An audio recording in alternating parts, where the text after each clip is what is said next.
Good morning, friends. This is kind of an experiment. I'm going to send each of you this link, which is a short morning devotional from the Book of Common Prayer. And if this technology works for us, if you're able to access it, then what I'll do is send out tomorrow, which is Saturday, a sermon, which I've recorded in a similar way, which we can watch together at 10 o'clock on Sunday, our normal hour of worship. These are times unlike any that any of us has ever gone through.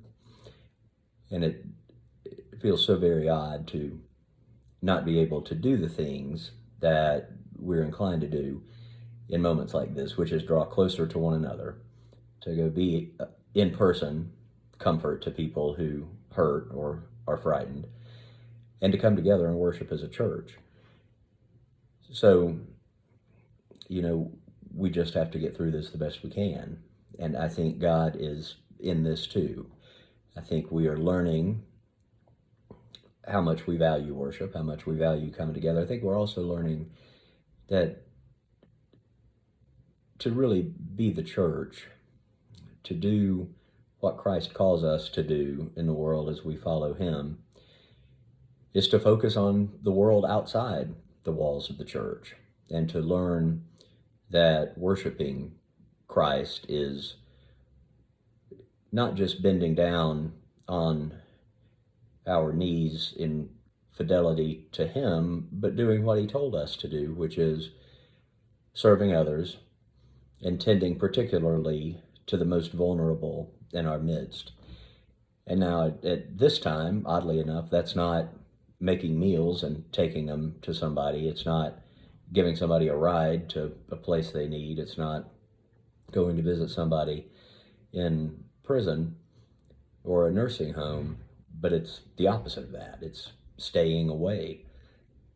But if we look below the surface contradiction, I think what we see is that our way to most faithfully worship our God at this time is to protect our fellow humans, particularly those who are most vulnerable. And the way to do that, we all know, in addition to washing our hands, is to, for a short season, stay away from one another, but yet hold each other close to our hearts as we are doing that.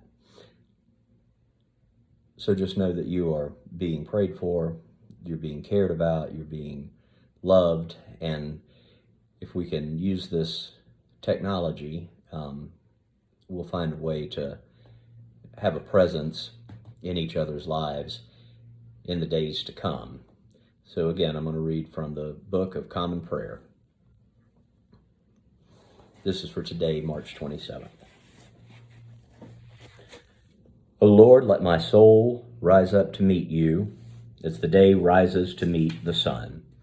Glory to the Father, and to the Son, and to the Holy Spirit, as it was in the beginning, is now, and forever shall be.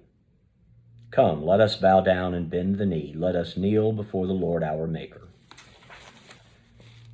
My soul waits for the Lord, more than watchmen wait for the morning.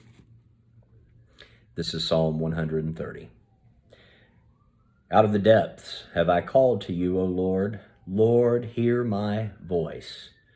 Let your ears consider well the voice of my supplication.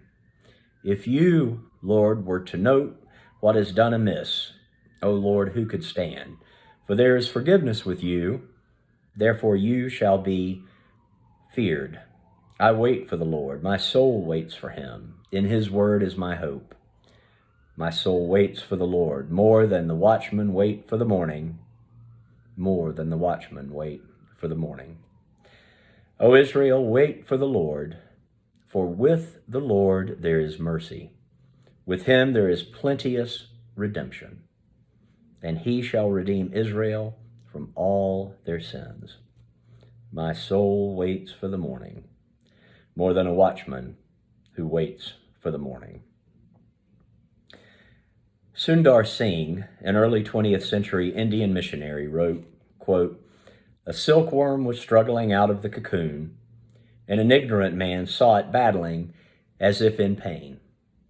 So he went and tried to help it get free, but very soon after, that silkworm fluttered and it died. The other silkworms that struggled out without help suffered, but they came out into full life and beauty with wings made strong for flight by their battle for fresh existence. End quote. May we see this period as a struggle which makes us stronger, which makes us more capable for service, which makes us more loving servants for our God. In Jesus' precious name, I pray for mercy and comfort and love and patience and courage for each and every one of you. God bless you.